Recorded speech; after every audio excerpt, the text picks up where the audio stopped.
د 1945 کال د اپریل 10 نیټه د ځانوژنې وړاندې اډولف هټلر او د هغه ملګري ایوا برون خپل ټول اسناد او تصویرونه وسوځول. هټلر نه غوښتل چې له هغه وروسته د هغه سره تړلی هیڅ شی هم پاتې شي. په هغه وخت کې هیڅ چاته هم معلومات نه و چې د هټلر له مرګ وړاندې د هغه په بنکر کې څه پېښ شول. خو 70 کاله وروسته یو فرانسوي افسر کمانډنټ ریمنډ روز چې اوس په دې دنیا کې نشته د پرایویټ کلیکټر له کبله یې د هټلر ځینې سیاسي او شخصي اسناد دنیا ته وړاندې کړي وو. دا اسناد چې نوي مخته راغلي وو د هټلر د وروستیو ورځو ځینې مهمې شیبې په اسانۍ سره راښودلی شي.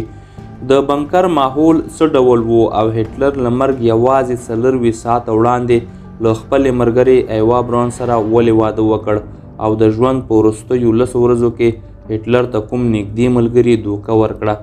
هټلر د ځانوژنې پریکړه ولې وکړه او ډیره اړینه ده چې د دښمن ځواکونه څنګه پوه شول چې دا مړ وجود د هټلر دی. د هټلر له مرګ وروسته هر چا د بنکر د لیدو او په هغه حالاتو د پوهېدو کوښښ کاوه. د 1945 کال د نومبر په 25 نیټه ریمنډ روز چې یو فرانسوي افسر و د بنکر دننه لاړ.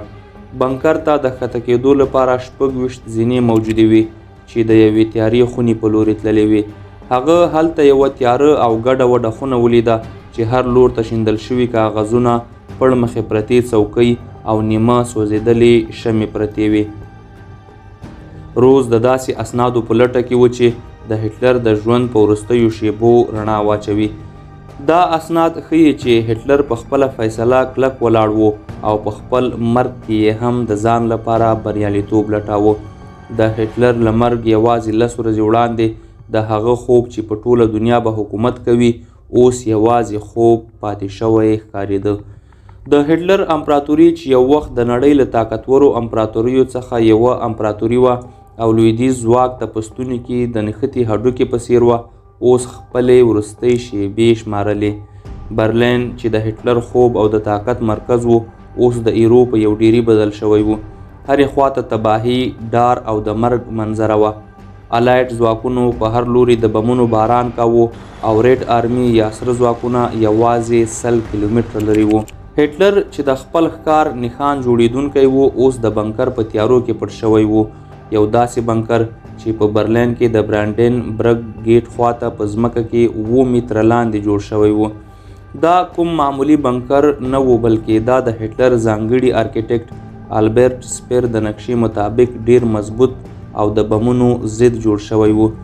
دا بنکر په 1946 کال کې جوړ شوی و خو وروسته په 1943 او 1944 کال کې د الایټ ځواکونو د خطرناکو بمونو له ډاره نور هم مضبوط کړل شو.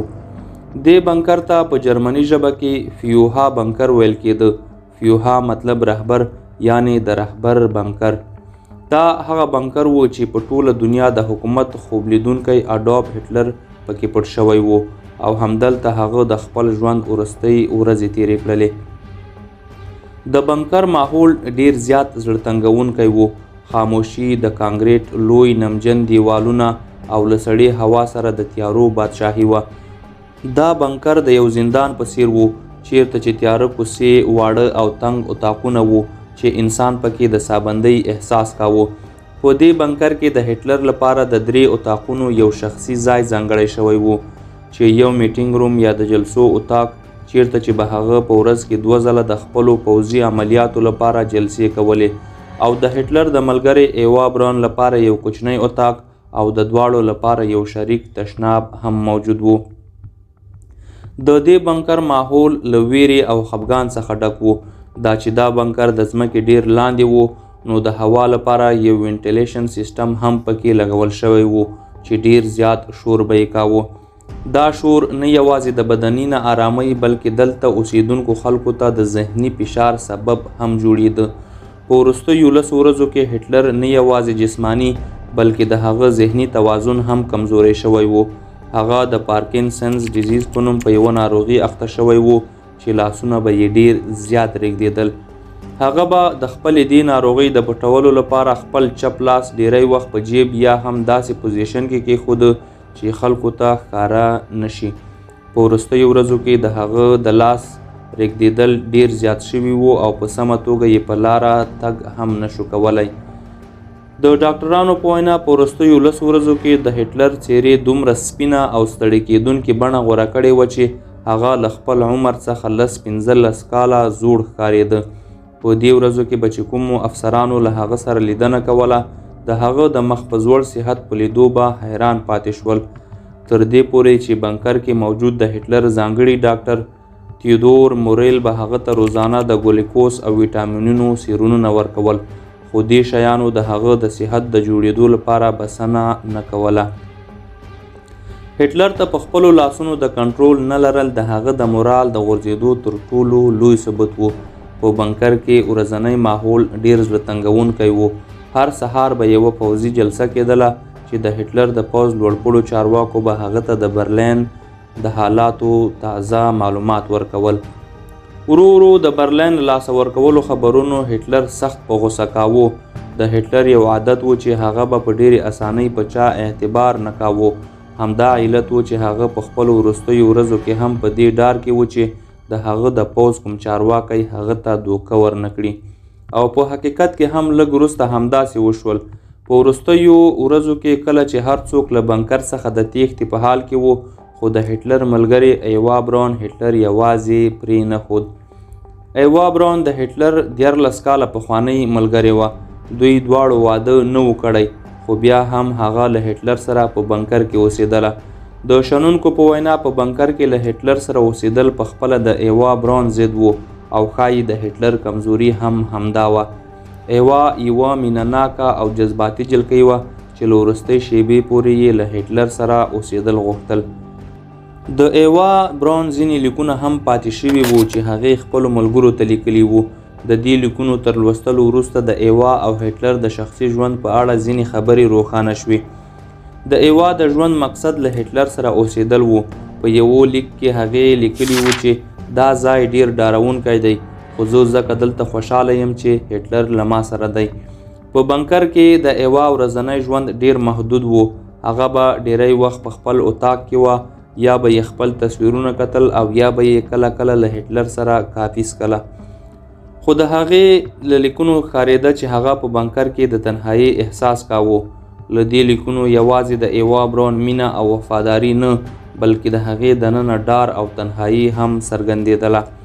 که د بنکر څخه د باندې په حالاتو نظر واچول شي، نو په وروستیو 10 ورځو کې برلین د جنگ په یو خونړي میدان بدل شوی و. الایډ ځواکونو هره ورځ په برلین بمونه غورځول. ریډ آرمي یا سور پوځ چې د شوروي اتحاد پوځ و، له بنکر څخه 100 کیلومتره لرې د برلین په سرحدونو د هټلر له پوځ سره په سخت جنگ بوخت و. پرته له شکه چې د هټلر له پوځ سره په هغه وخت کې د برلین څخه د دفاع کولو لپاره 900 ټانګونه او 15 سرتیري موجود وو. خو له دې ټولو سره سره د ناټسي جرمني ځواکونه د پاشل کېدو په حال کې وو. هټلر چې دلته یې د 1000 کالونو حکمرانی خوبونه لیدلي وو، اوس له ناکامۍ سره مخ ښکارېده. د برلین اوسیدونکو ته د سر خوندي ساتلو ځای نه و ورپاتې، خو بل لوري ته په راډیوګانو کې اوس هم د ناټسي جرمني پروپاګنډا او میوزیک اوریدل کېده.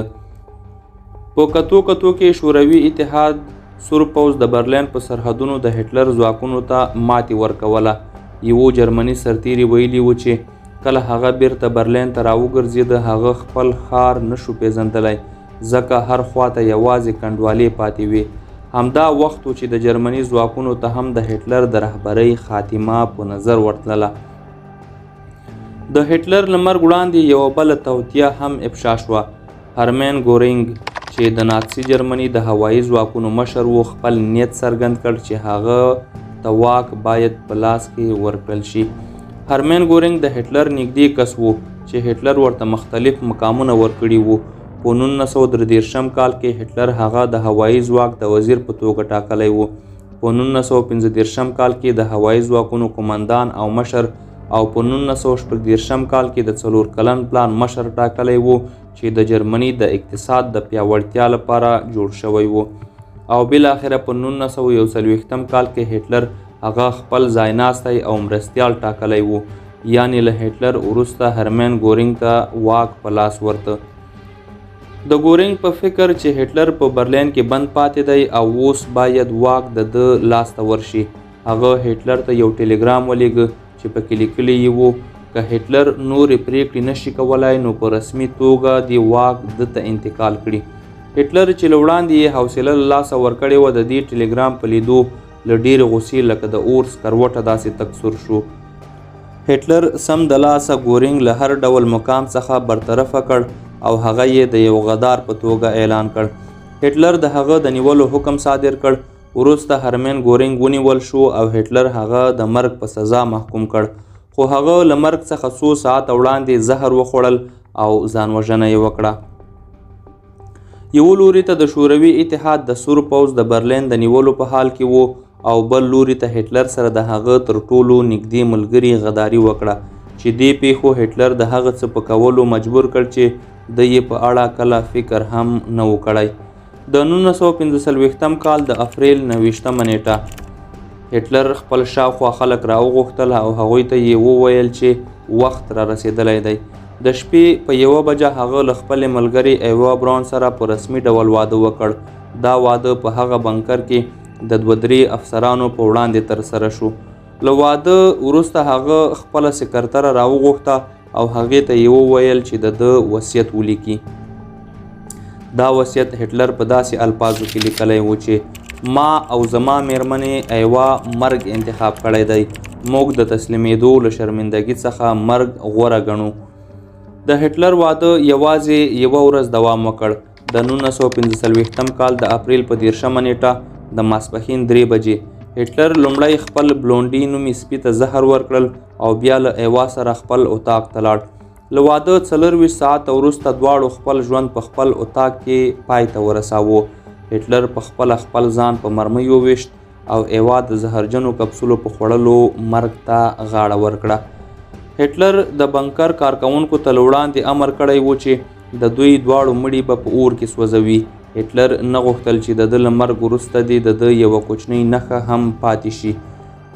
له مرګ وړاندې هغوی دواړو خپل لیکونه او تصویرونه وسوځول او له مرګ وروسته یې د خپلو مړو د سوځولو سپارښتنه وکړه. له دې ټولو معلومیږي چې هټلر خپل ځان خو څه چې آن خپل پاتوشوني هم نه غوښتل چې د ده دښمن ته په لاس ورشي. هټلر فکر کړی و چې شوروي اتحاد ته که د ده مړی په لاس ورشي نو هغوی به یې دنیا ته د خپلې کامیابۍ د یو میډال په توګه ورښکاره کړي. ځکه خو یې امر کړی و چې د دوی مړي دې په اور کې وسوځول شي. کله چې سور پوځ بنکر ته ورسېد نو هغوی ته یوازې سوځېدلي هډوکي په لاس ورغلل او دا چې دا هډوکي د هټلر دي دا هم له ډیرو څېړنو وروسته هغه وخت معلومه شوه کله چې څېړونکو د هټلر د غاښونو معاینه وکړه. هټلر د غاښونو له ډاکټرانو نفرت درلود ځکه خو هغه خپل مات او خراب غاښونه د سرو زرو په پوښونو کې پټ کړي وو چې له همدې پوښونو د هټلر هډوکي وپېژندل شول. او هغه هټلر چې غوښتل یې په ټوله دنیا حکومت وکړي قدرت مجبوره کړ چې په خپل لاس خپل ځان او ورسره ټولې نښې له منځه یوسي.